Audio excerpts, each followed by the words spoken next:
the radical. Fundamental principles of freedom, rational self-interest, and individual rights. This is the Yaron Brook Show. All right, everybody, welcome. Welcome to Yaron Brook Show. It's Saturday afternoon. A great time.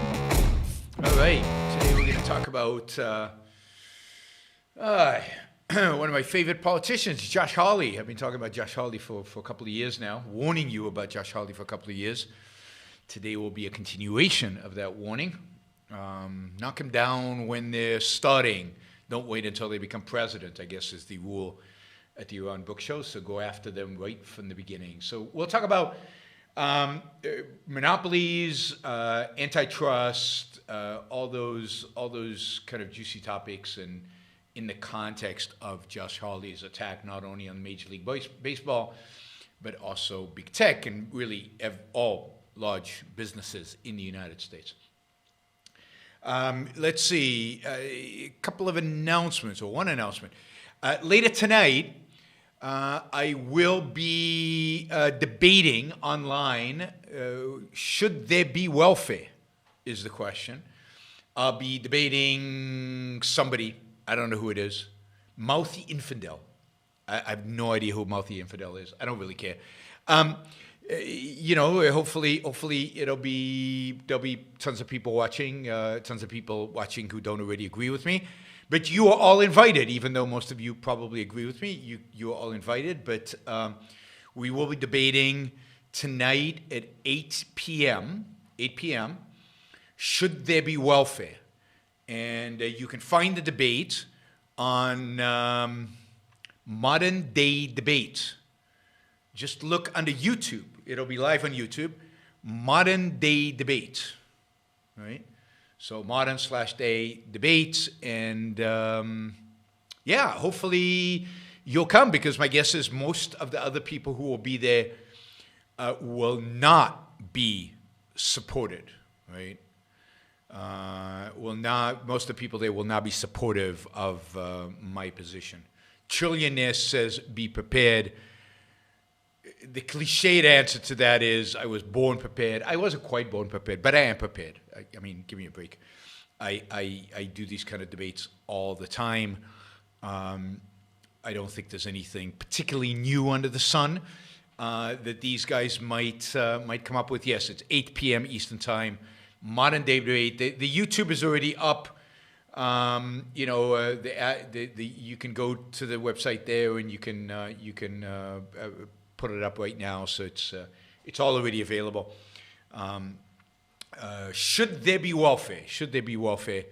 At 8 p.m. Eastern Time exactly. And my guess is there'll be a lot of people there, and that'll be watched by. I looked at the other debates on the channel, and the debates have thousands, mostly tens of thousands views, so tens of thousands views. It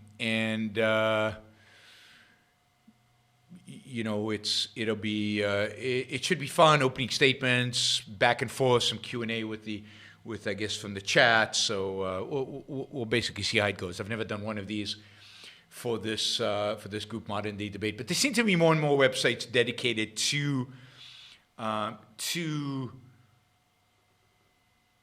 debating, to try to open up the world to more debates, more discussions between people who are opposed to one another. This is part of the, and I'll have the book there, Equal is Unfair, just to piss off my opponent. But yeah, should be good. So join us. Modern Day Debate. Go on YouTube. Go to YouTube, search Modern Day Debate. You'll get the site.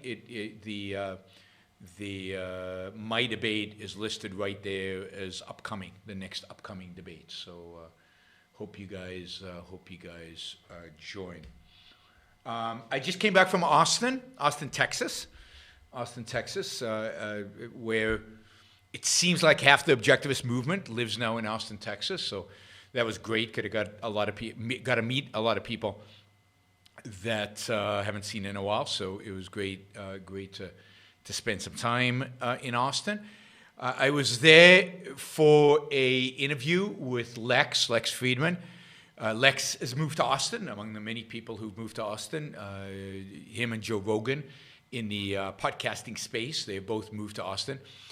And this interview was interesting because it included Michael Malice. So it was me and Michael Malice being interviewed together by Lex Friedman. I think the interview is going to go up any day now. Lex said he wanted to get it out quickly, so I think he's been editing it the last few days, and I wouldn't be surprised if you see it up really, really soon. And the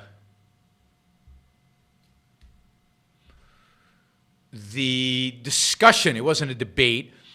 I thought the discussion is, somebody said Maldi Infidel has very few followers. Yeah, I mean, the point is not the person I'm debating. The point is that this is a platform that has debates that will have a lot of people will watch it. I never care about the opponent of the debate.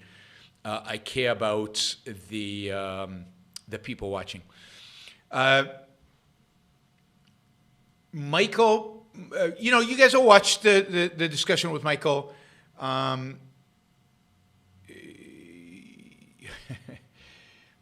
You'll watch the discussion with Michael, and you'll have to tell me what you think. Generally, Malice was on, in terms of Ayn Rand, was really on his best behavior. There's really no criticism, really, of Ayn Rand. He's very knowledgeable, he's very smart, he's very quick, and he's very funny. Although I had a hard time sometimes with humor that, for me, seemed inappropriate, but anyway, it was interesting, very friendly. The whole thing was very friendly. We did clash over anarchy, so you'll have to see what you think about our kind of the interchange we have over anarchy. But I'd say most of the discussion was not about that, and most of the discussion we did not clash. And the interview, for those of you interested, the interview lasted 5 hours and 10 minutes. So 5 hours and 10 minutes. I think there's some editing, so my guess is that it'll be closer to 4.5 hours once it's edited and goes up. But be prepared to sit through 4.5 hours of me and Michael Malice talking to Lex Friedman. So it should be a lot of fun, and it should be interesting. And I think you guys will enjoy it. So hopefully you can watch it. Somebody, the Trillionaire writes, I like Malice, save for the anarchy part. Yeah, I mean, I liked Malice. I have to say, I like Malice.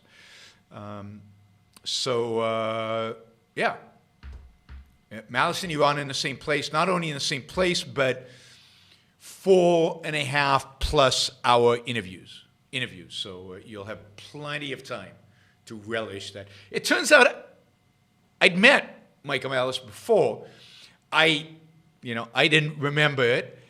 He did. It turns out that he talks about it in his book on the New Right. So I have to give myself a copy and check it out. But he actually says that in the opening chapter. I appear in the opening chapter.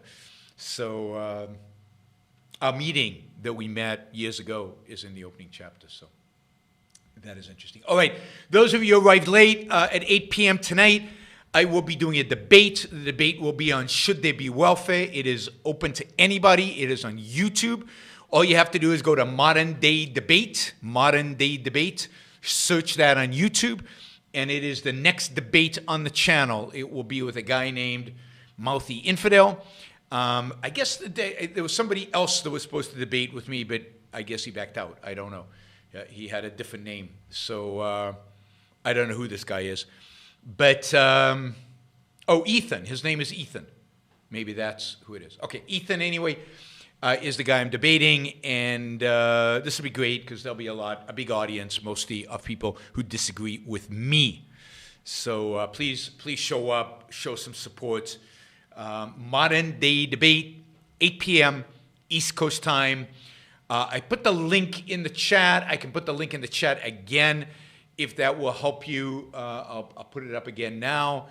But yes, join us. Join me in the debate, 8 p.m. Eastern Time at this URL, the URL I just put up in the chat. All right, so yeah, trip to Austin went well. 5 hours and 10-minute interview. That's a good day's work, I'd say. And I guess now got to meet a lot of people. Suffered horrible. This was funny. I don't know if you guys are interested, but what the hell? I'm telling stories now. I will say this. I have a hard stop at 5 p.m. Eastern Time. So if you want to guarantee that your question is going to be answered, then you better put up $20 because I might not be able to get all the questions. I might not be able to get to all the questions today. If I don't, it'll spill into tomorrow's show. But today, I'll definitely get to the $20 questions. If you want to get the answer today, make sure it's a $20 question. I do have a hard stop at 5 o'clock. So I did have this unbelievable toothache during the interview, and then that night I barely slept, and it was just driving me crazy. So I asked a friend to recommend a dentist. So he recommended this dentist. I went on Thursday to the dentist in Austin, Texas, and it's like he mentioned the dentist. I said, God, that name sounds familiar. And I got to the dentist, and the receptionist says, you've seen this dentist in the past, right?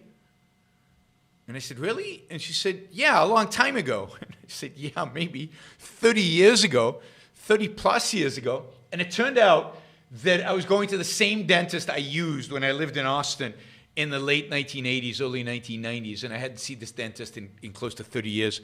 And they still had my records. They still had my records from 30 plus years ago. So sometimes you don't find stuff and it's disappeared and the history's gone. But here you are. My dentist keeps his records from 30-something years ago. Anyway, the bad news is that I need a root canal. So it sucks. But I'm going to have to get a root canal here in Puerto Rico next week. So we'll see how that goes. I'm going to see the dentist Monday to find out when I can have it done over here. But that sucks big time. Root canals suck generally. All right, let's roll. So today I want to talk about antitrust. Antitrust, of course, is a law that basically says that companies cannot have what's called monopoly power. They cannot, which means they cannot dominate. They cannot dominate a particular industry, a particular product.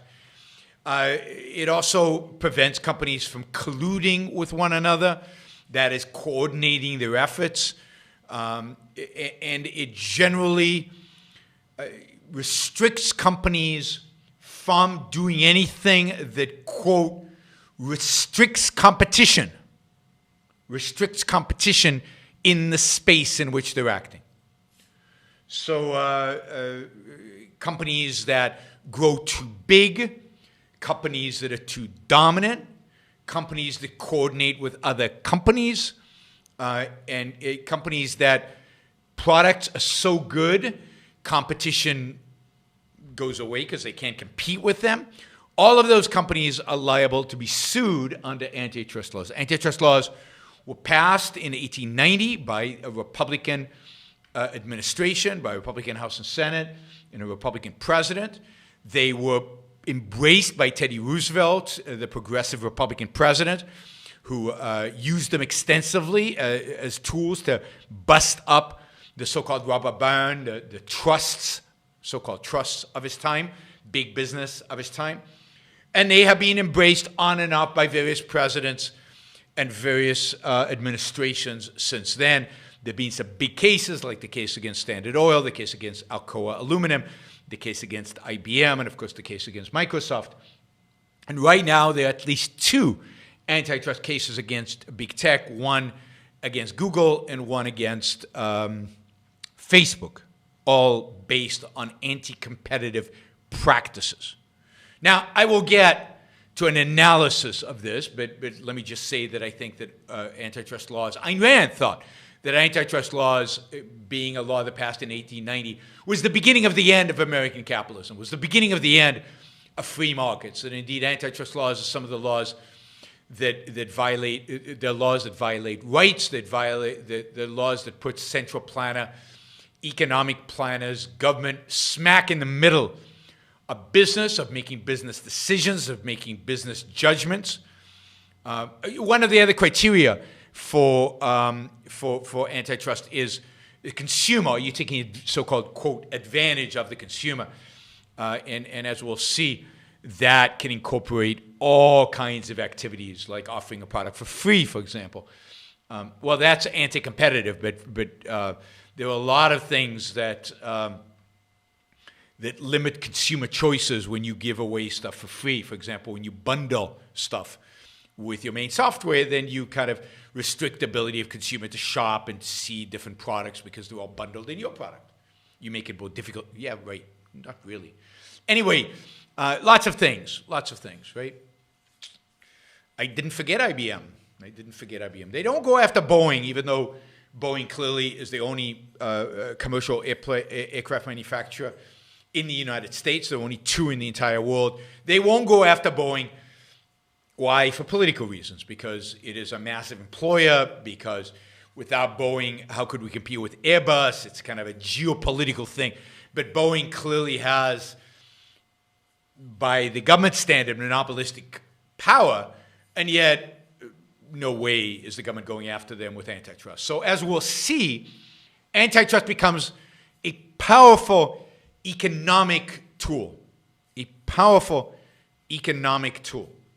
Sorry, I didn't mean that.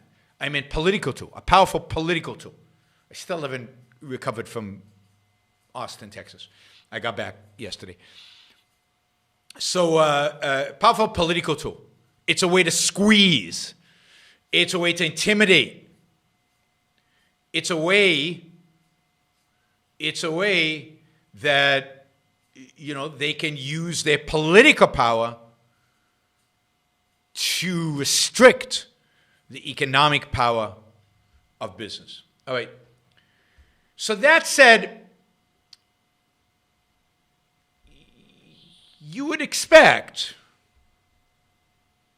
that this is a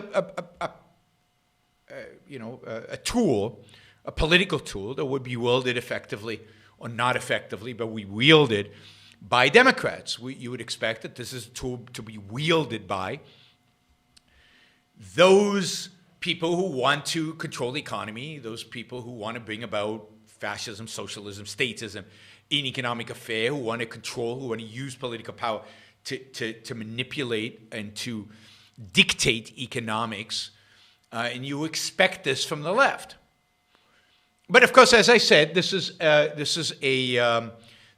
law, antitrust laws that were passed by Republicans and have been embraced by many Republican administrations. Now, antitrust generally hasn't been used aggressively or as aggressively as in the past by Republican administrations since Ronald Reagan. So relatively, still use it. There's still plenty of antitrust prosecutions every single year. But they relatively hands off by both Republicans and Democratic administrations, I'd say since Ronald Reagan. But things are changing.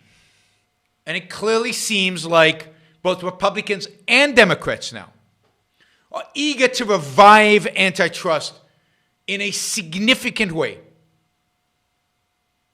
Now are eager to promote antitrust in any opportunity they have, and you're going to see a much more activist Department of Justice. Republicans will support that, so there's going to be no real holding them back.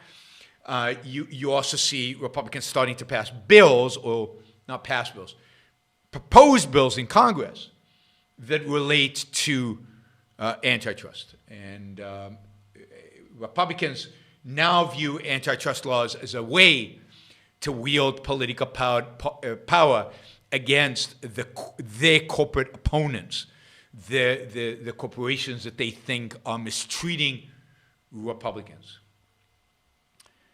I've told you for a long time that I view Josh Hawley as the most scary, the most, the most objectionable, potentially authoritarian, philosophically, clearly the most anti-free markets, anti-American politician in America today, on the right at least.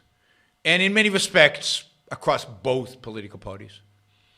Josh Hawley is on record as opposing the idea of individualism. He is a strong advocate of the public interest, of the common good. He resents the idea of the pursuit of happiness, resents the idea of individual rights. He is a central planner.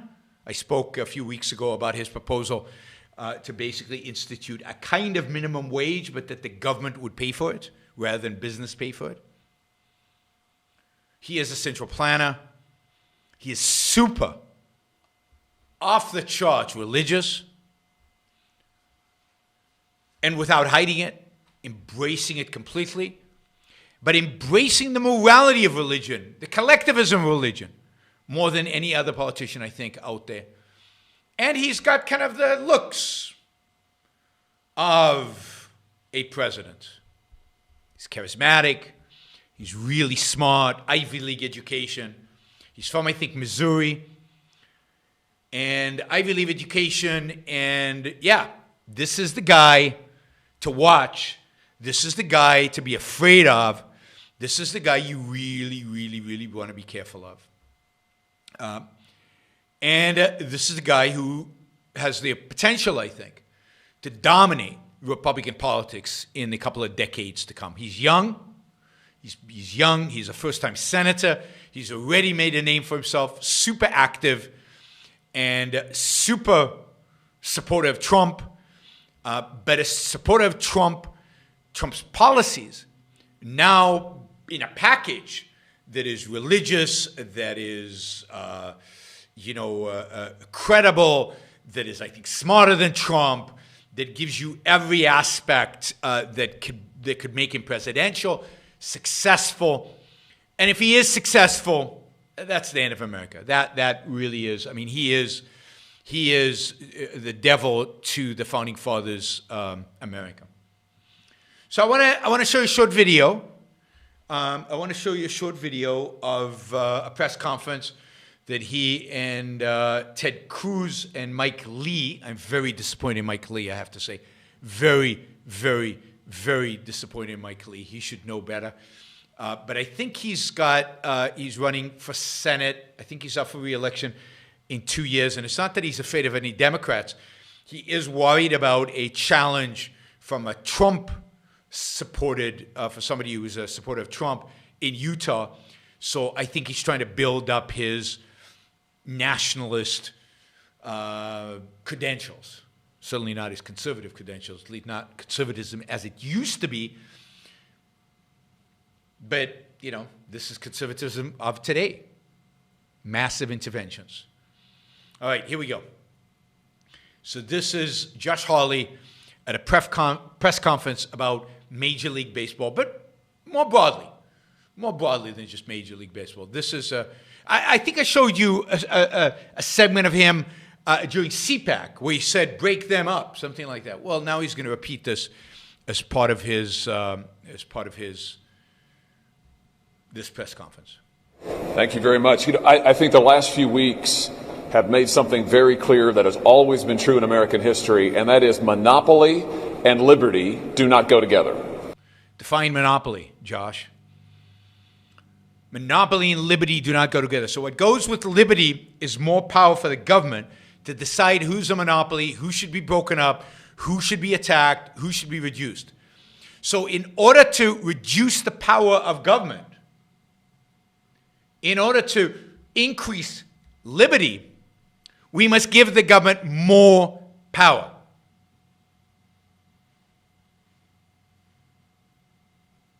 So these demagogues are people who are confused with people who are supposed to be conservatives, which means pro-limited government. My point is to show you that they're not, that they are the enemy, and that we need to focus on going after the enemy, going after the expansion of government powers, going after the expansion of the ability of government to dictate, to control us.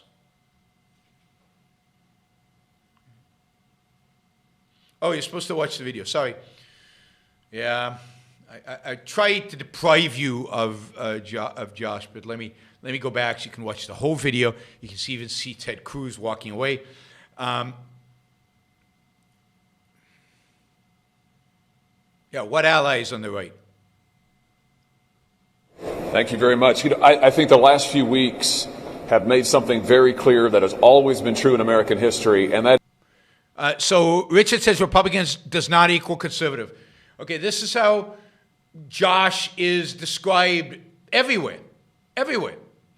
This is just a news article. Hawley is among the Senate's most conservative members. Let me say it again. Hawley is among the Senate's most conservative members. And that's not just any newspaper. Everybody thinks of him as conservative. So I don't think conservative means anything. I think Ayn Rand already said that. She said that decades ago. Conservative doesn't mean anything. It's empty. He is a Republican. He is considered a conservative. He is an up-and-coming presidential candidate. No. Everybody considers Josh Hawley a conservative. Who doesn't?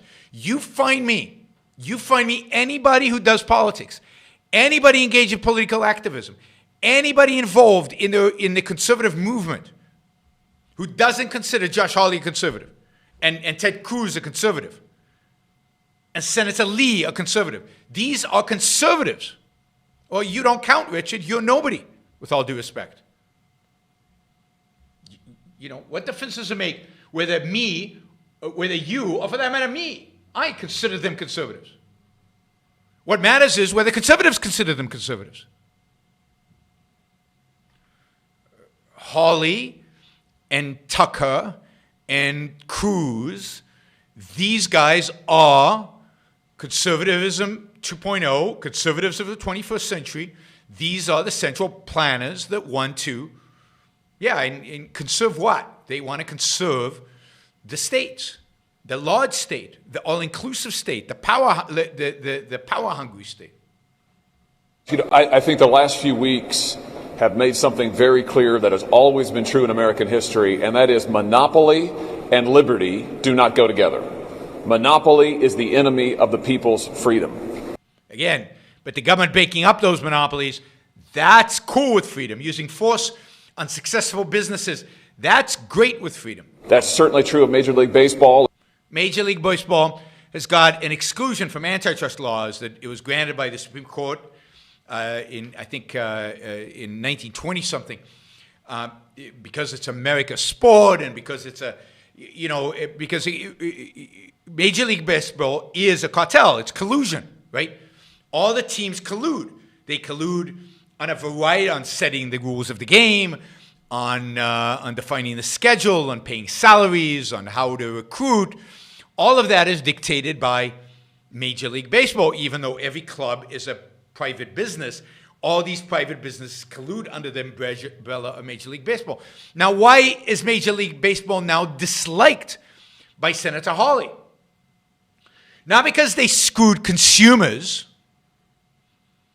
Consumers are just fine. Not because they've screwed the players are making a fortune. Not because they've done anything anti-competitive lately, differently than what they've done for the last 100 years, but because Senator Hawley doesn't like their politics. But when businesses side, like, what's his name, the pillow guy, when businesses side with conservative politics, Republicans have no problem with that. So here, we want to use Antitrust. Just like, you remember when Elizabeth Warren a few weeks ago, when she tweeted to Amazon, you know, I want to bake you up so that you can't speak like this to me. There's no difference. This is the point I want to make. There's no difference between these conservatives and Elizabeth Warren. There's no difference between the statist right and the statist left. So Major League Baseball, that evil corporation, that massive business, yes, they're moving the All-Star game. How horrific is that? It's not that. It's that they've given the Republican Party a slap. Now, I don't agree with Major League Baseball. I did a whole show about the Georgia new election law, and how it's no big deal. But these people are running a business. They've decided to move it, maybe because they have political views or whatever reason. It's their right, private property. And the answer from our politicians, Elizabeth Warren and Josh Hawley, Ted Cruz, Mike Lee, is to use political power, the power of the gun, to penalize them. And of course, this is what Trump was after. This is what all politicians are after. They want more power over American businesses. They want to be able to control their gender political businesses. They want them on their side, not on the other side.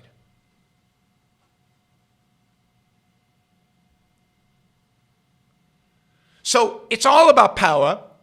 It's all about political power. It's all about the state getting more involved in our economic, our personal lives. It's all about penalizing people who hold ideas that are different than yours, using political power to do it. For those of us who believe in separation of politics and economics, nothing is worse than this. It's true of big tech. It's true of the monopolies that we see more and more across our economy. Yeah, just so you don't confuse us just with MLB, he wants to go after big tech. Why big tech? Well, because, again, they're behaving in ways that Josh Hawley doesn't like.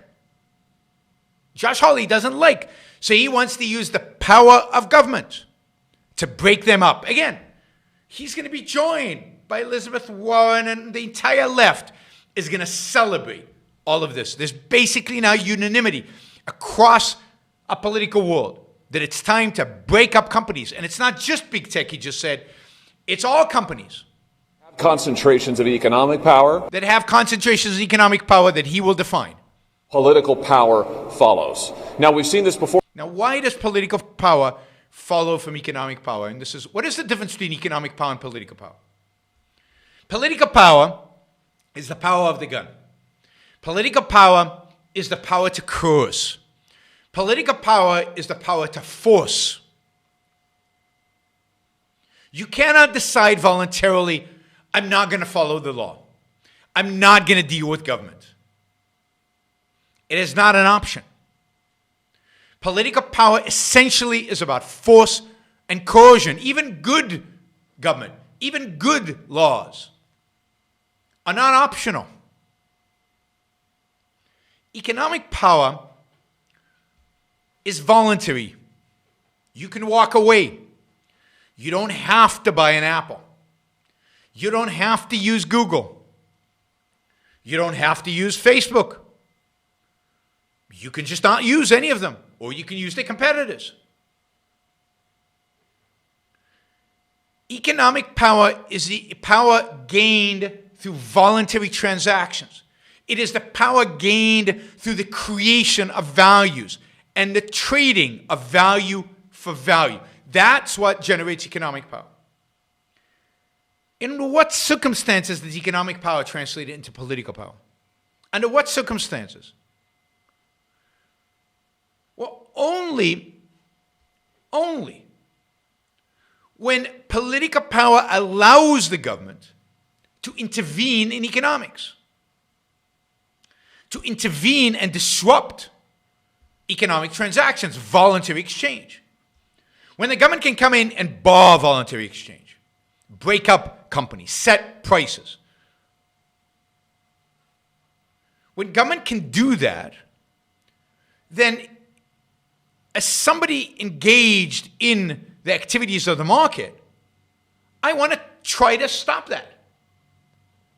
I have to try to make sure that they don't crush me and destroy my business.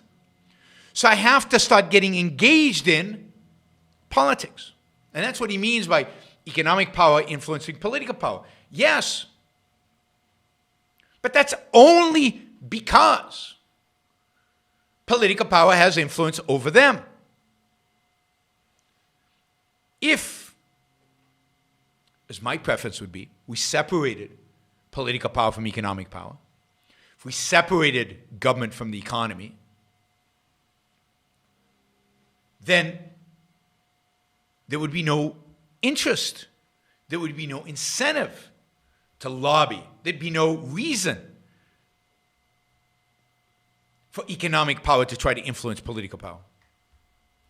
The more power you give government, the more lobbying there will be. The more power you give government, the more economic entities will try to influence politics.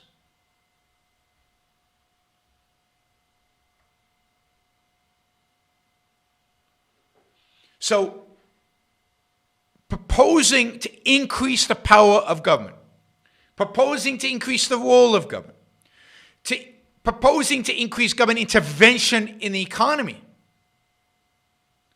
is to propose increasing political power over economic power, which means to increase the role of economic power over political power.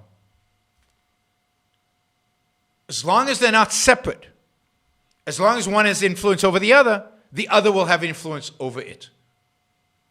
It has to be reciprocal. There's no other way the system can work.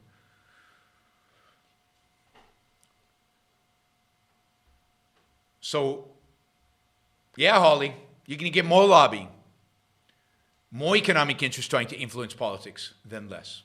Follows. Now, we've seen this before in American history. I mean, this is not unfamiliar to us. A century ago, massive corporations, the railroads, U.S. Steel attempted to amass economic power and succeeded. They attempted to amass political power and for a time succeeded. Did they? I mean, is there any evidence that big corporations in the 19th century amassed political power in the United States?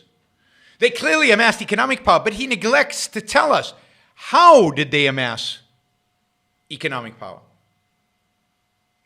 By building this country. By creating this country. What would this country be without those so-called robber barons? Without the railroads? Without Rockefeller? Without U.S. Steel?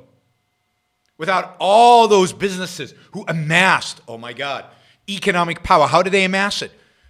By building, by creating, by producing real values. These are the villains, though. These are the bad guys. And the heroes are wonderful politicians. The heroes, the Teddy Roosevelts of the world. The heroes, the Josh Hawleys of the world, who haven't created or produced anything. Anything.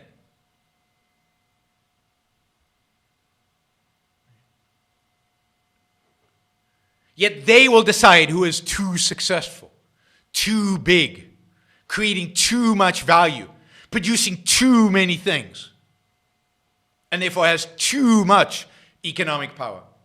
How are they going to do that? By what standard, by what measure? And who are they? What gives them the right to do that? I want to transact with Amazon. My business, not yours.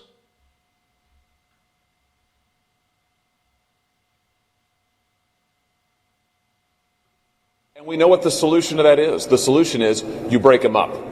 You break them up. You break them up. Use coercion to break the companies up. The solution is trust busting. And that's exactly what needs to occur. Here's a Republican, conservative trust buster. And proud of it. And knows that he's going to gain votes saying this. Going to gain votes saying this. This is where the Republican Party is. This is why we don't really have allies today in politics. This guy is This is about preserving the ability of the democratic process to go forward. The fact that Major League Baseball would get together and try to punish a state because the elected representatives of that state and the elected governor of that state settled on a law to preserve election integrity is unbelievable. Why is it unbelievable? Josh Hawley and many, many other people on the right celebrate. I mean, literally celebrate. Every time a company leaves California, every time the democratically elected government of California raises taxes democratically, increases regulations democratically, expands the welfare state democratically. And when Elon Musk said, "I'm leaving," these guys celebrated. You see the hypocrisy? How dishonest these people are?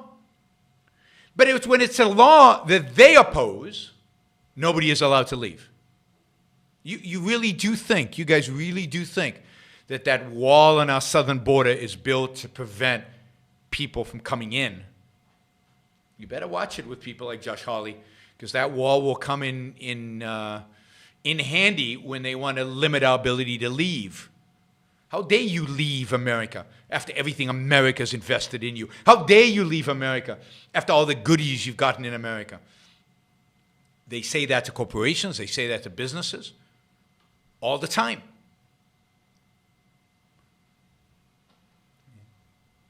When is it going to be expanded to individuals? Just a question of time, I think. If you want to leave, you have to pay a big fine. Well, that already exists. If you want to leave the United States, you pay a big tax, special tax for leaving. It's pretty amazing. It's pretty amazing. We think we live in a free world, in a free country. And these guys, some of you think these guys represent freedom. God. Of course, Major League Baseball is not the only one. We had news just this past weekend that 100 CEOs of the largest corporations in the world met together to talk about how they are going to launch some sort of plan to influence other states across the country. This is exactly what the railroad barons tried to do a century ago. It's exactly the same thing. It's trying to control the democratic process. How is leaving a state trying to control the democratic process? How is the fact that you say, "I'm not going to do business in this state," trying to control the democratic process? I don't want to do business in the state. I don't like its laws. Now, if they're lobbying, and yeah, then you have to think about how do you stop lobbying. I told you how to stop lobbying. The only way to stop lobbying is to stop giving power to politicians like Josh Hawley to control the economy, and then you'll stop lobbying.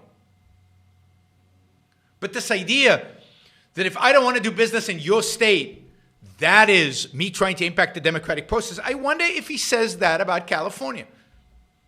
Oracle is leaving California. Is that Oracle trying to influence the democratic process in California? And since you agree with Oracle, you don't like the Democrats in California, is that okay? It's trying to leverage economic power to exert political influence.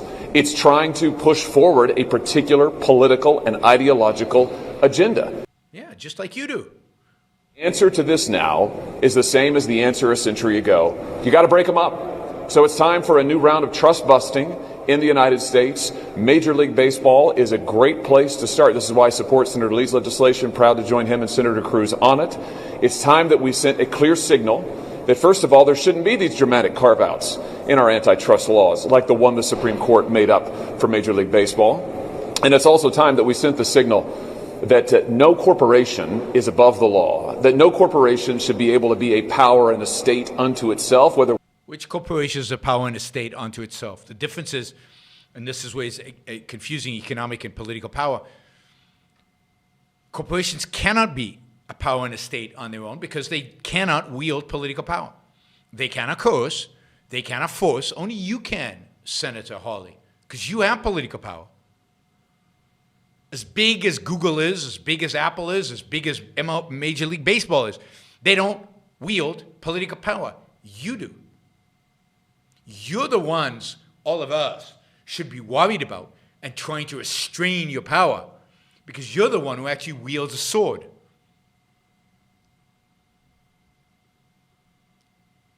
Talking about Major League Baseball, or whether we're talking about big tech or big pharma or big banks.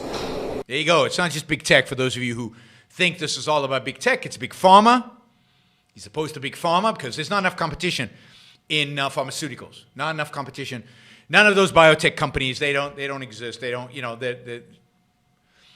and what did he say? Big tech, big pharma, big banks, evil big banks, of course.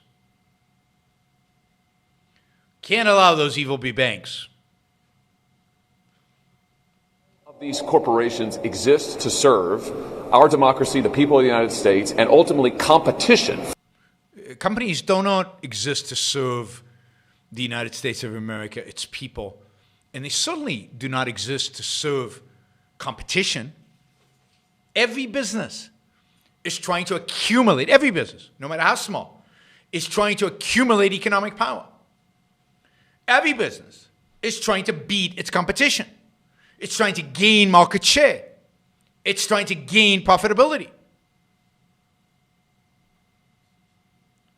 I mean, the level of ignorance is astounding.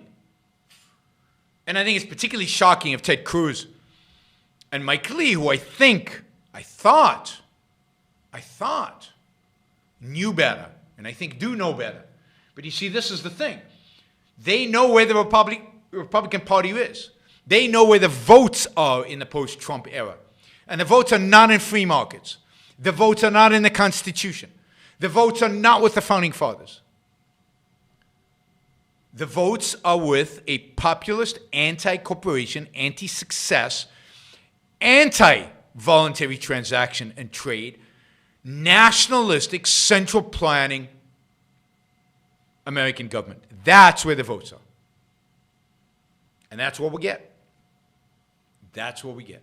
They know. They understand politics better than I do, better than you do. I understand economics better than they do, but they know politics better than me. And they know that to win, to set himself up to be president of the United States, Josh Hawley needs to have these positions, needs to have this view with regard to competition. Free, open competition to serve our democracy, the people of the United States, and ultimately competition. Free, open competition. Yeah, free, open competition without a government intervention, without government deciding who's a winner and who's a loser. That is free competition. That's what Josh Hawley doesn't want us to have. The guarantor of liberty. It's what protects the people's liberty. It's what No, what protects the people's liberty is you, supposedly. Is your job is to protect liberty. Not breaking up monopolies, but stopping the breakup of monopolies, stopping the use of force, of coercion. That's your job, to protect liberty. But you do the opposite. It's our democratic process, and we've got to act now to ensure that there is that free, robust competition again in all sectors of our economy, and Major League Baseball is a great place to start. I'm delighted to join this legislation. All right. They want free, open competition where they get to choose the winners and losers, not the marketplace. The marketplace is chosen. It's chosen. Big tech is the winners. The marketplace has chosen many companies out there as winners. Josh Hawley is proposing legislation, not only with regard to MLB, Major League Baseball, which he signed off on, but here's some other aspects of what Josh Hawley calls trust busting for the 21st century. This is an act, Trust Busting for the 21st Century Act. It would, here's some examples. It would ban mergers and acquisitions by firm with a market cap over $100 billion. $100 billion is too big. Anything over $100 billion, you can grow, but you have to grow organically. You cannot buy other companies if you're over $100 billion. What if competition demands that you buy those companies? What if competition demands to have robust, free competition? You have to grow in size to, let's say, $200 billion. No. Josh Hawley, our central planner in chief, our Platonic philosopher king, is telling us that $100 billion you can grow bigger than that. It's wrong to grow bigger than that. Right? And this is perfect, consistently with the Democrats. You know, Elizabeth Warren, I wouldn't be surprised if she signed up to this legislation.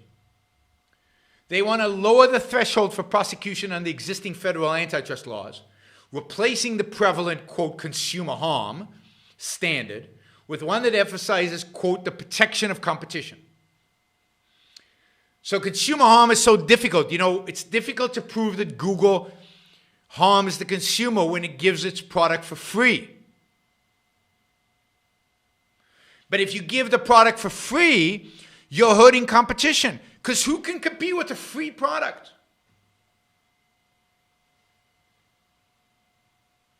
God, who can compete with a free product? So you don't have to show anymore. That is, Hawley wants to have a law that says that you don't have to show anymore that what the corporation is doing is hurting consumers. Right? Which is a bad standard to begin with, because how do they know if it's hurting consumers? Consumers seem to be buying. You have to show that they are harming competition. The law would require companies that lose federal antitrust lawsuits to forfeit all their profits resulting from monopolistic conduct.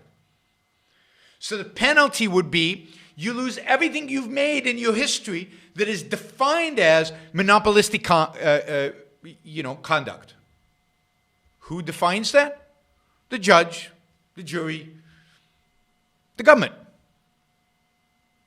God forbid we go for limited government, reduce the size of government. No.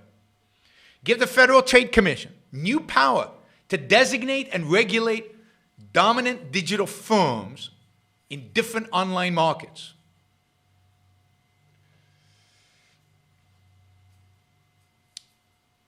Yeah, let's give our government bureaucrats more power. This is modern conservatism. Thank you, Randall. Really appreciate it. Hawley said in this interview, he said, globalization and both parties getting comfortable with corporate consolidation were responsible for a market failure that justifies strong intervention.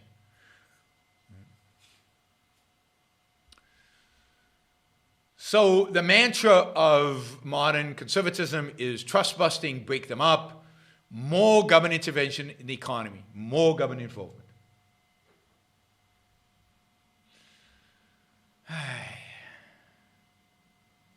All right. So it's really sad. Remember,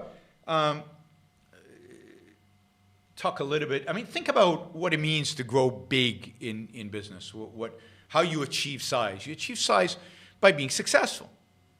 The reason company A can buy company B is because the shareholders of company B would like to be shareholders of company A. They'd like to be part of A.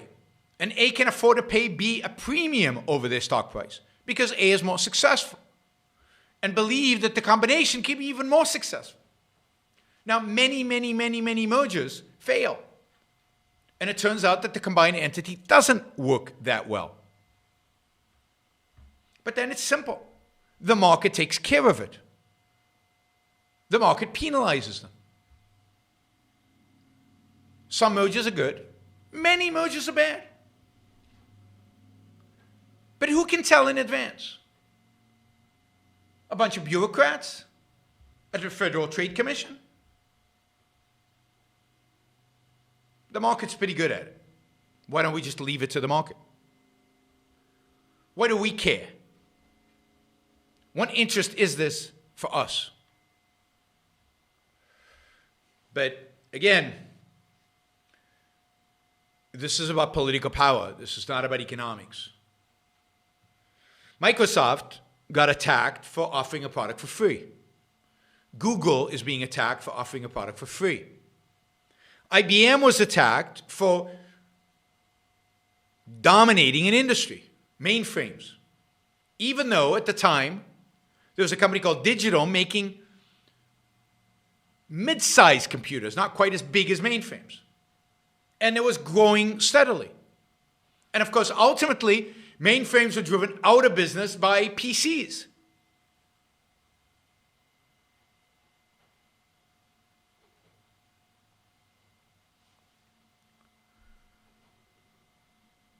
So,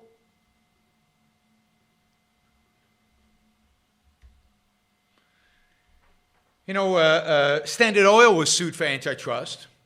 It had 93% of all the oil refining capacity in the US in the 1870s. And yet prices went down and quality went up. Why do we care? And if prices had not gone down and quality had not gone up, competition would have arisen. And who landed up competing with Standard Oil, ultimately driving them out of the business they were in 1870 completely? Well, Thomas Edison. Because the product that they were producing in 1870, Standard Oil was oil for lamps. It was lighting. So lighting was competed away by Thomas Edison and by Westinghouse. What bureaucrat would have predicted that? Aluminum. They went after Alcoa for aluminum, for dominating the aluminum market. Yet, aluminum prices went down every year. Quality went up. And over and over and over again, antitrust penalizes success, penalizes ability, is destructive economically or meaningless economically.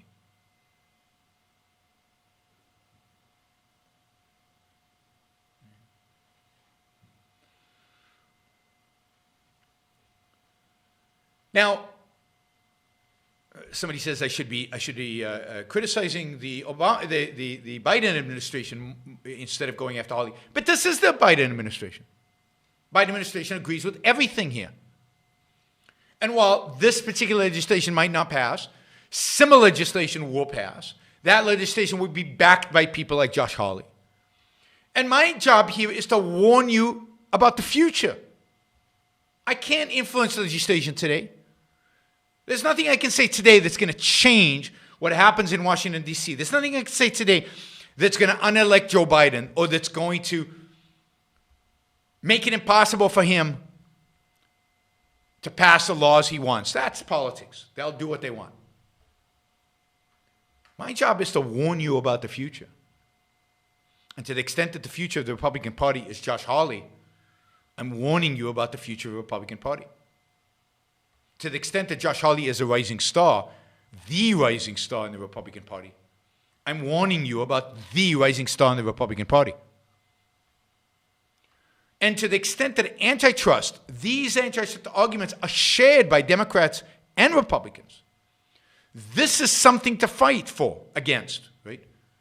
Whether it's Elizabeth Warren or Josh Hawley, Ted Cruz or Chuck Schumer, antitrust, breaking up big tech, going after these companies is a major political goal of both political parties in Congress right now. And we need to fight it. And the way to fight it is, my point today is not to team up with Republicans, because Republicans have already sold their soul to the devil, to the statist devil. They've given up on the fight for liberty, on the fight for freedom. They've embraced the role of government in regulating business, every aspect of business, particularly if business is big. The best way to deal with big business, because I know some of you out there are new to all this and don't know all the arguments against antitrust, but the best way to deal with big business is to let the market work. If big business becomes unproductive, inefficient, the market will, or competition will arise in the marketplace. People will compete them away, just as Thomas Edison competed away the dominance of Standard Oil in lighting. Just as Google competed away the dominance of Yahoo. Just as Facebook competed away the dominance of, I forget the name of the social media company. So this idea, and of course we live right now, so we think all the big companies today, they're going to be big forever. Not necessarily. If they fail to provide a superior product, if they fail to live up to consumer expectations, if they fail to treat their employees well, then they were if you want to ask questions, use the Super Chat. Plenty of opportunities to use the Super Chat at pretty low dollar amounts, so you can ask questions that way. Yes, and by the way, ask questions. I'm not going to be able to get to all the questions, but if you want me to answer a question right now, $20, and I'll answer all the $20+ questions today and some of the others. But if you want to get my answer, then you get it in the. You got to ask the question in the Super Chat. Right. The marketplace deals brilliantly with competitors, and people say they're barriers to enter. Not in a free market, but it costs a lot of money to compete. Yeah, that's why you have venture capital. That's why you have investors willing to take on massive amounts of risk. That's why you have investors willing to invest in companies that'll take on the big guys. There are constantly new social media companies being created. Constantly new search engines being created. Right now, there's a bunch of search engines that promise you privacy. And you can switch from Google to DuckDuck something, which promises you privacy. You can switch from Twitter to Parler. You can have many options, particularly in tech, because tech is so cheap to create. DuckDuckGo, thanks. DuckDuckGo. DuckDuckGo is a search engine, that is private. They don't track you. They don't track your searches. They don't serve you advertising. And there are others. There's a bunch of others. It's not, you can't eat the duck. It's a search engine. Man, all they've got on their minds is food.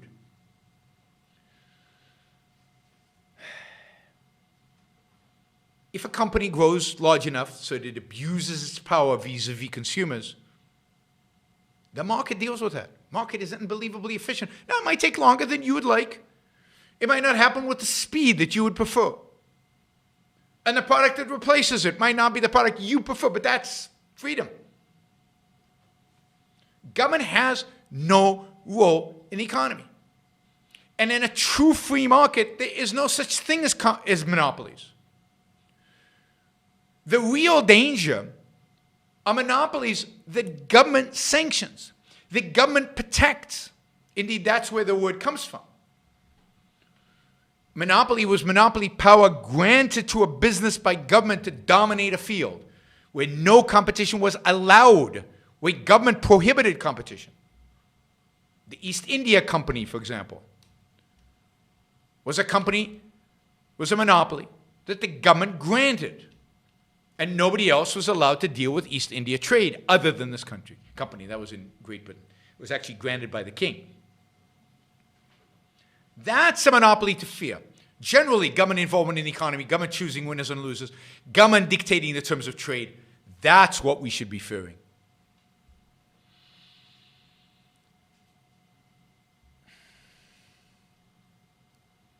All right, let's see.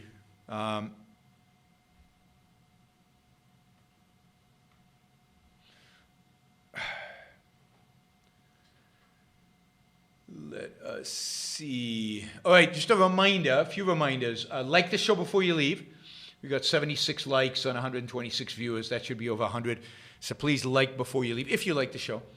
Also, don't forget to support the show. One way to support the show is through the Super Chat.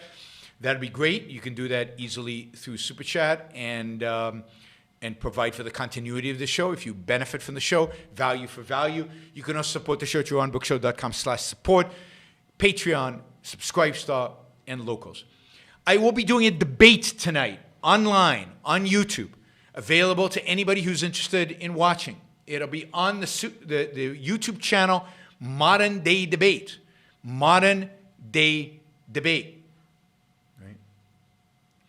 The debate will be on should there be welfare. Should there be welfare? 8 p.m. East Coast time today on Modern Day Debate YouTube channel. It's already up there. You can go.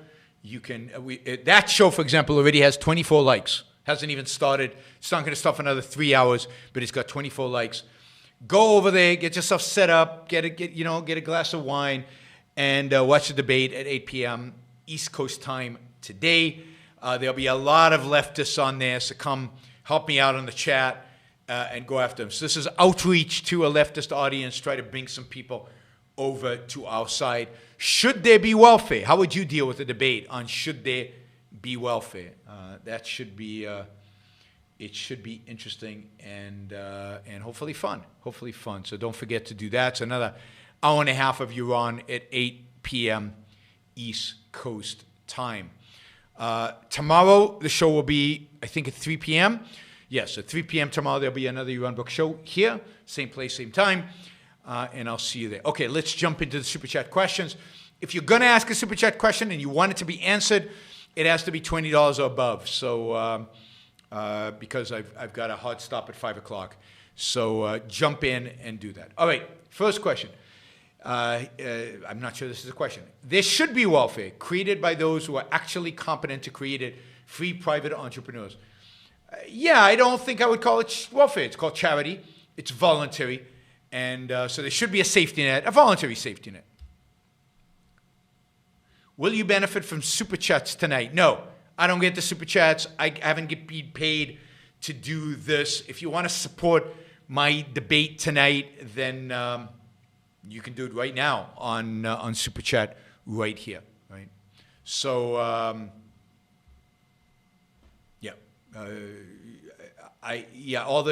my guess is the way the channel funds itself is through the Super Chats that they get. They don't pay the people participating in debates. They've done some high-profile debates which have received a lot of attention. So I'm hoping we get some attention. I'm hoping we get a lot of people. Thank you, Brian.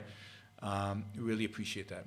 Do you think the backlash to the victimhood mentality will be a culture of victim blaming, like blaming the woman who got raped because she was wearing too short of a skirt? You're getting a little bit of that on the evangelical right, but no, I don't think so. Not as a standard. There will be, I think, so I'm not sure there's going to be a backlash against victimhood generally. I think there'll be a backlash against some forms of victimhood. I think things like critical race theory. I think things like cancel culture. There's already a backlash against them, and there's going to be a bigger backlash against them as we move forward. These are things that are so absurd, so ridiculous, that almost nobody in America believes in, and there's a backlash on the left, not just on the right, against them. And there's tons of opposition to critical race theory and to cancel culture. But the backlash that I fear is a backlash that says to, I don't know, Black Lives Matter and CRT and everybody else. It says, fine, you want a black state, a black country, you can have it. We want our white country, right? So the backlash to racism on the left is racism on the right. But there'll always be victimhood. So you see it on the right already. You've seen it on the right for, I think, a few years. There used to be something called white genocide. Oh, we poor whites, we're the victims in this whole thing, right? And you're seeing it all over the place, right? So it's a competition about who is the bigger victim. Because that's altruism. Altruism requires the standard to be victimhood. altruism requires that the standard be victimhood. Now, it's true that part of altruism also leads to this attitude of not caring about some others. Right? Somebody says on the chat, his opponent will be no match for Iran. Well, which opponent would be a match? Anyway, it should be interesting. It's not about the opponent, remember, it's about the audience. Well, the whole idea of democratic replacement is a racist victim, appeal to victimhood of white people. Oh my God, we're being replaced. Don't let those brown people in, they're replacing me. I'm going to be in the minority. You're always in the minority. The individual is always the minority. Right? So, yeah, it's more competition who's the victim, and then demonization of the other side. And the other side, and yeah, you're going to see, and you're right in the sense that the flip side of sacrificing yourself to others is expecting others to sacrifice to you. The flip side of accepting a woman's word every time she claims rape is to blame her for the rape. And some people will do that. But that is not sustainable either long term.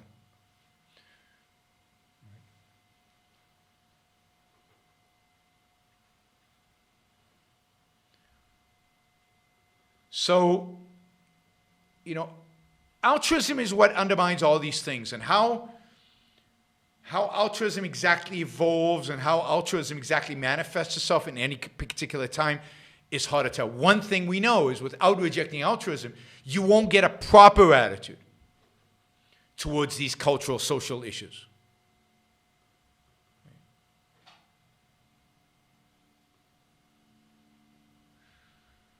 All right, let's see. As I said, I might not get to the non-$20 questions today. We will see. Everyone should read America's Persecuted Minority, Big Business, and Capitalism Under New Deal. Absolutely.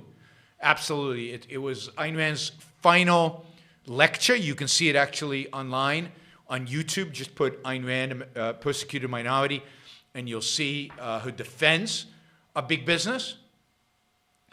And just compare that to Josh Hawley's victimhood mentality. Oh my God, these big corporations, they're intervening in politics. They've got a political point of view. They've got political ideas. This is the same Republican Party that was defending the ability, and this was good, defending the ability of business to lobby or to spend money on lobbying, right? I forget the name of the court case, a famous court case a few years ago that the majority cited with the ability of corporations to create super PACs to get their voice heard because they have free speech. But not to have an opinion that is contrary to Josh Hawley's opinion, then they have to be broken up. How to combine objectivism and Star Wars. Why do we want to combine objectivism and Star Wars? What would be the value?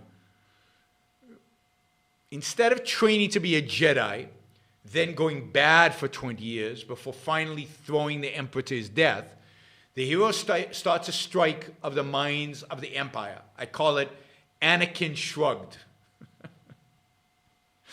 Okay? Yes, I'm not sure how the two are related. I'm not sure what the point is. I'm not sure what the purpose, but all right, it is somewhat funny. But Anakin didn't go bad for good reasons. Lots of people go bad, by the way. There's nothing unique about Anakin going bad. Yeah, okay. I don't think I have much. I'm not a huge Star Wars fan. Star Wars has never struck me as that interesting. Will Dogecoin go to the moon? What is your perspective on the invention of decentralized finance? Is the idea of banks without bankers, decentralized insurance, decentralized loans, and so on sustainable? I don't know if Dogecoin will go to the moon. Probably, but I have no clue. I have no idea. If I knew things like that, then I'd be a billionaire. I'm all for decentralized finance. I'm not sure how Bitcoin is or crypto is actually at this point creating decentralized finance. It's still true that we have bankers, we have insurance companies, we have all kinds of loans.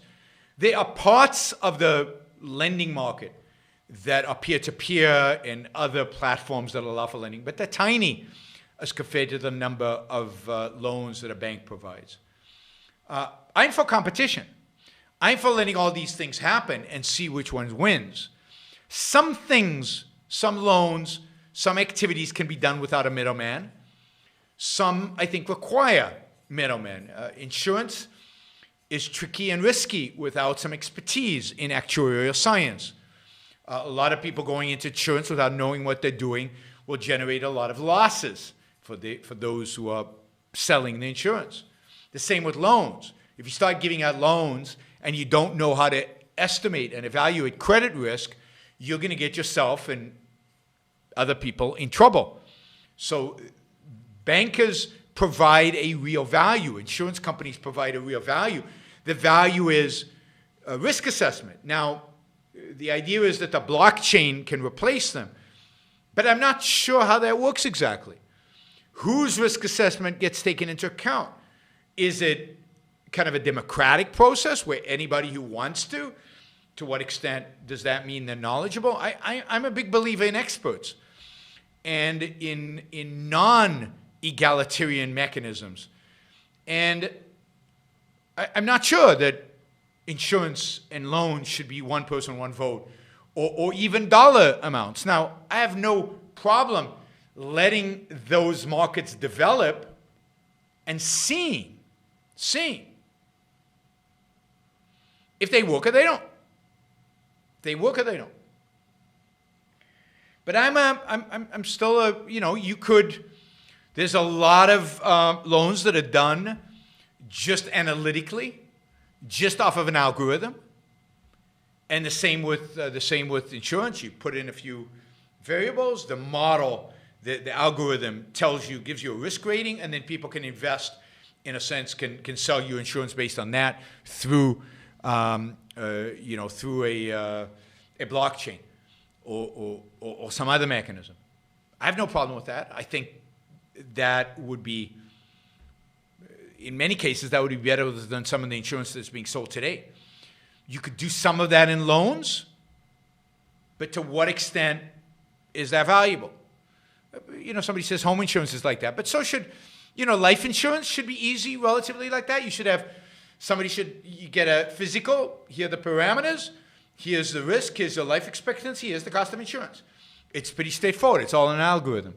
So you can imagine doing the more sophisticated insurance policies, where, I don't know, a pianist wants to insure his hands.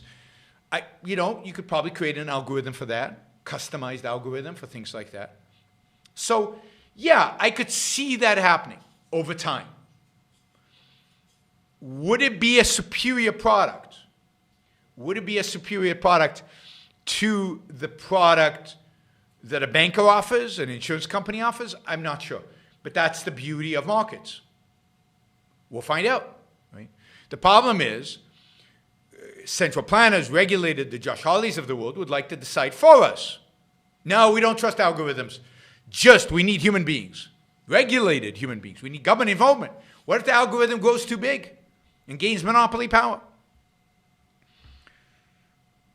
So you want the market to work, and if the market works, we'll see. Maybe it'll be crypto. Maybe it won't be crypto. I was watching an interview of Congressman Justin Amash, and he said the reason for most politicians' actions comes from ego stroking more than anything else. Do you believe this to be true? I would replace ego stroking with power lusting. So I have a more negative view of politicians than Congressman Justin Amash, because I think they get high on power. I think they get high on controlling other people, on having power over other people's lives. So that partially is related to ego stroking. But to a large extent, that is just these people want control. They want power. They want, and that you could call that ego, but I don't think that's the ideal. They're power lusters. And wherever they think they could get the power from, antitrust this week, something else the next week, something consistent with this view, something consistent with that view. They don't have to be consistent. The only consistent theme is their interest in controlling you. I don't know that they're sadistic. Some of them probably are. Some of them are psychopaths. They don't feel anything or don't have no ability to project that. Some of them are probably sadists, but most of them are just, they get their kicks from control. And some of them, let me just say, some of them are just losers who can't be successful in anything else. And this allows them to schmooze and to be important and to get patted on the back a lot. So it's very second-handed. They're not particularly power lusters, but it's not anything else. They're just losers who want a pat on the back, who want to be liked. Right? So I think there are all type of psychological motivations, but mostly power. Power.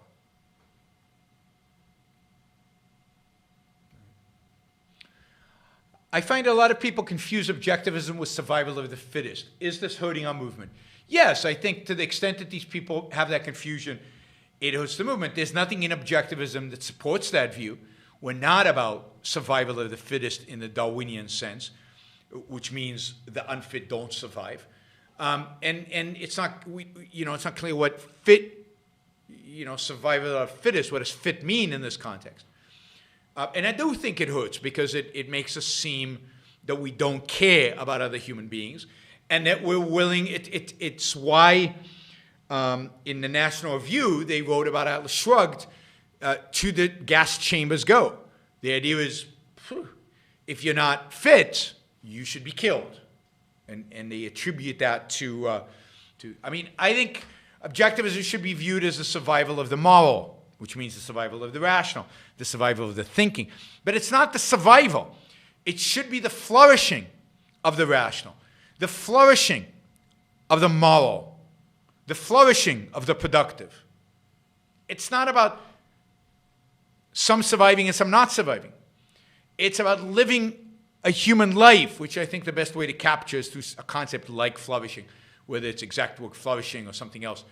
But it's surviving in the fullest sense as a human being. And I worry that if you leave it as survival, the others are not surviving. There's a sense in which they're not, but not in the sense that they have to die. It's flourishing of the survivors, flourishing of the rational. Liren asks, does support for antitrust come from envy? Does Warren Buffett escape criticism by living humbly? Would a Gandhi-like CEO gain widespread support?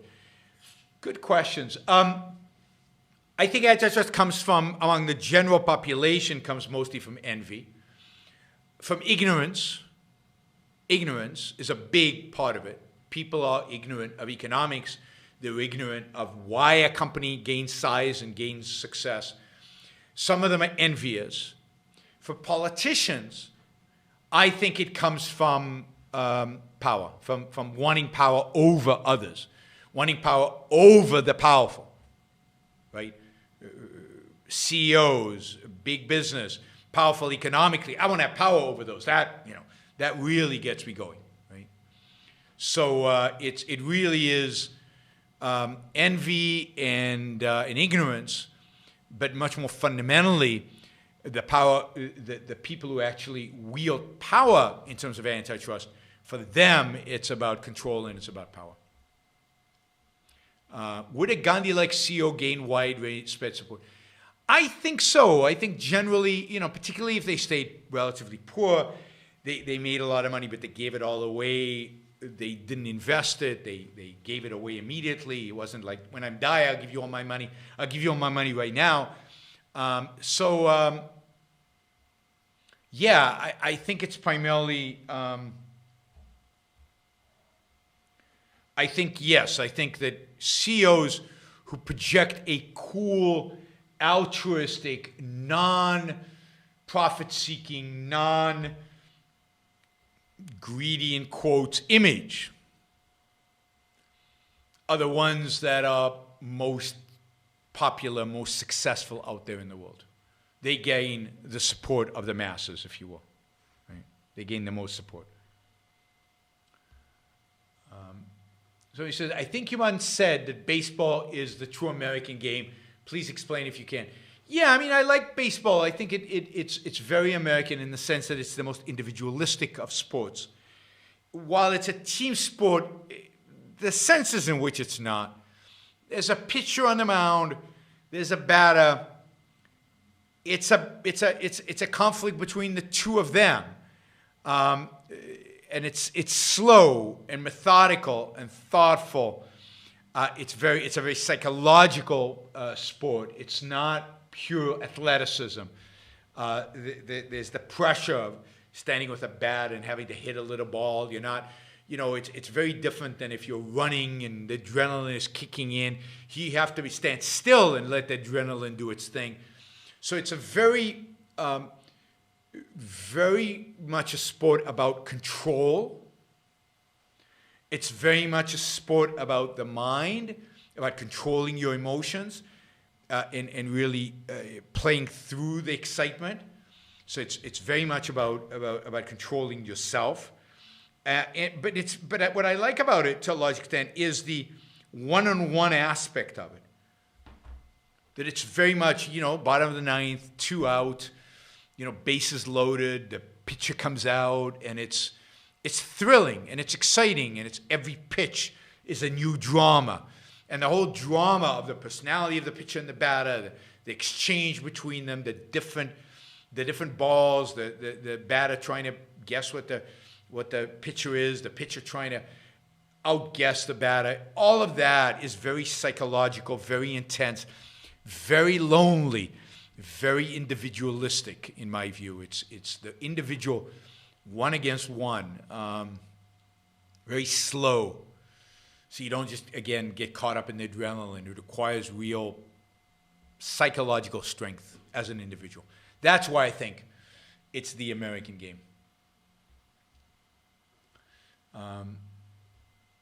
Okay, this will probably be the last question for today. You really think in the next few decades, if California and New York don't become more business friendly, they will turn into Detroit? It's going to take a while, but yeah, ultimately it will turn into Detroit. Remember, Detroit was Silicon Valley. I mean, literally, Michigan was California. If you wanted to start a business in the early part of the 20th century, you went to Michigan. It was the most core business friendly, the most the best place to start a business, very entrepreneurial, lots of startups. And there's a book by Burton Folsom about Michigan entrepreneurs, and it's very much reads like Silicon Valley. They were equivalent of venture capitalists there. Not only the auto industry there, but originally the lumber industry were there, but then the chemical industry came, and there were lots of other industries that started. There's a huge amount of wealth created around Detroit, in Michigan more broadly, from the teens, in the first 50 to 70 years of the 20th century. And then it took a slow deterioration to bring about the death of Detroit. Now, Silicon Valley is more going for it. Primarily the universities. It has these grand universities that Detroit and Michigan never had. They didn't have a Stanford and a Berkeley. But at the same time, all of that could be reversed with the right policies. And the policies are bad. They're not as bad as they could be. But they could get a lot worse. And if they do, then California and New York will become like Detroit. It won't be exactly the same. It won't take the exact same path. But in principle, it'll be moving in that direction. Okay, last question, and I have a hard stop. Can you ask Peter Schwartz to be more active? His content is really good. I agree. Yes, I'll ask him. I hope he will. He has these periods where he becomes more active, like when he started a blog and started blogging and writing articles, and I hope he does more. I hope he does more. All right, we got a bunch of questions. I will get to them, I promise, tomorrow. So tomorrow at 3 p.m., I'll try to make my monologue shorter so we have more time for questions. Bring your wallet tomorrow. Bring your Super Chat wallet. Don't forget before you leave today to like the show, if you like the show, and support the show. And tomorrow we'll be taking more Super Chat questions, and we'll be talking about something more. All right. Talk to you soon. Bye, everybody.